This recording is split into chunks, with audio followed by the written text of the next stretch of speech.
یہ نہیں معلوم کہ پہلا تپڑ کس نے مارا تھا، یہ بھی نہیں معلوم کہ کس کے زہریلے لفظ سب سے پہلے وجود کو چیرتے ہوئے گزرے تھے، مگر یہ معلوم ہے کہ اس بچے کے لیے اس سے بڑھ کر کوئی تکلیف نہیں تھی کہ اس کی اس طرح تذلیل کی جاتی۔ سر بازار اس پہ چوری کا الزام لگایا جاتا ہے۔ اسے کسی نے ایک دکان سے نکلتے دیکھا جہاں دکاندار موجود نہیں تھا۔ اس کے ہاتھ میں ایک پرفیوم اور ایک گھڑی تھی۔ کسی نے اس سے وضاحت نہیں مانگی، اسے صفائی کا موقع نہیں دیا، بس اس پر چوری کا الزام لگا کر سب نے اسے پکڑ لیا تھا۔ اور پھر اسے پکڑتے ہی سب کو اپنی اپنی دکانوں سے گم ہوئی پرانی چیزیں بھی یاد آنے لگی۔ پھر کوئی ثبوت ڈھونڈے بغیر سب اپنی اپنی دکانوں سے گم ہوئی چیزوں کو چوری کا الزام اس پہ لگائے گئے، کیونکہ الزامات لگانا کون سا مشکل کام ہے؟ مشکل تو الزام کو ثابت کرنا ہوتا ہے، مگر ہمارے یہاں تو بس الزام لگانا ہی کافی ہوتا ہے، ثابت کرنے کی تو ضرورت ہی نہیں ہوتی۔ سب جوانوں بوڑھوں نے بڑے بازار میں اس بچے پہ کی جانے والی مار پیٹ میں بڑھ چڑھ کر حصہ لیا۔ پولیس کو بلایا گیا، اس چھوٹے بچے کو کسی عادی مجرم کی طرح تانے لے جایا گیا۔ اس کا گریبان کسی کے ہاتھ میں تھا تو قمیص کا پلو کسی کے ہاتھ میں۔ سب لوگ اس پہ تو کر رہے تھے۔ بڑھتے الزامات کے ساتھ تذلیل بھی بڑھتی جا رہی تھی، لیکن کسی کو پرواہ نہیں تھی کہ اس بچے پہ کیا گزر رہی ہے، یا اس بچے کی آنے والی زندگی پہ یہ سارا منظر کتنا اثر انداز ہوگا۔ سب لوگ بس تماشے کا حصہ بنے، اس تماشے میں بڑھ چڑھ کر حصہ لے رہے تھے۔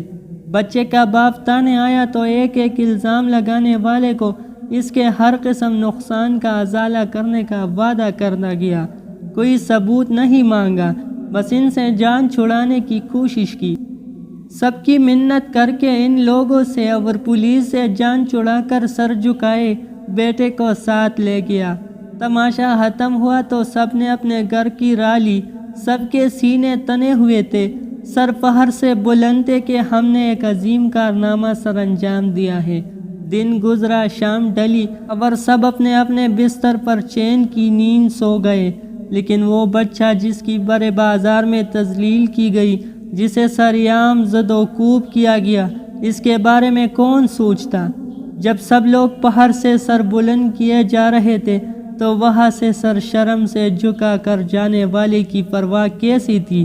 سب سو گئے، لیکن وہ بچہ کیسے سوتا؟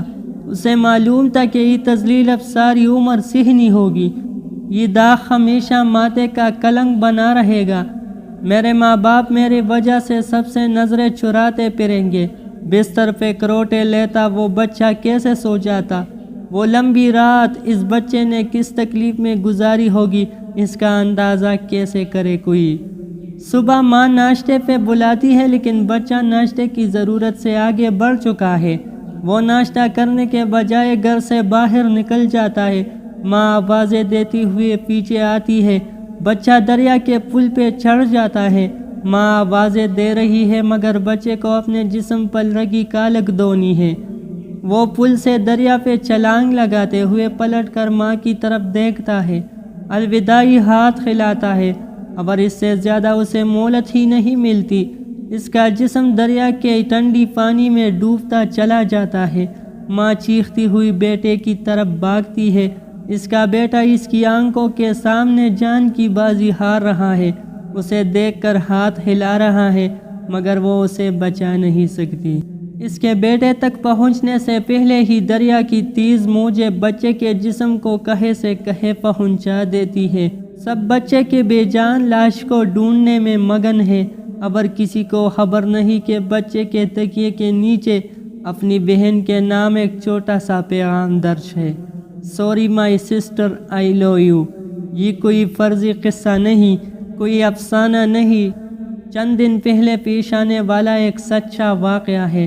بچے کا نام تنویر ضیاء تھا۔ بچے کا باپ ان سب دکانداروں کے خلاف مقدمہ درج کروا چکا ہے جو چوری کا الزام لگانے میں پیش تھے، لیکن اب اس سے کیا حاصل؟ ہمیں تو اندازہ بھی نہیں ہوتا کہ ہمارے لفظ کتنے ظالم ہو سکتے ہیں۔ کتنا گہرا اثر کر سکتے ہیں۔ ہم تو بس کہہ دیتے ہیں، اور کہنے والے کا تو کچھ نہیں جاتا، سہنے والے پہ جو بھی گزر رہی ہوتی ہے وہ جانے۔ ہمیں کسی پہ الزام لگاتے ہوئے کوئی ثبوت نہیں چاہیے ہوتا، بس شک ہونا ہی کافی ہوتا ہے۔ ہمیں کسی کی تذلیل کرنے سے کوئی فرق نہیں پڑتا، ہمیں تو بس اپنا شملہ بلند رکھنا ہے۔ جسٹس پار تنویر ضیاء۔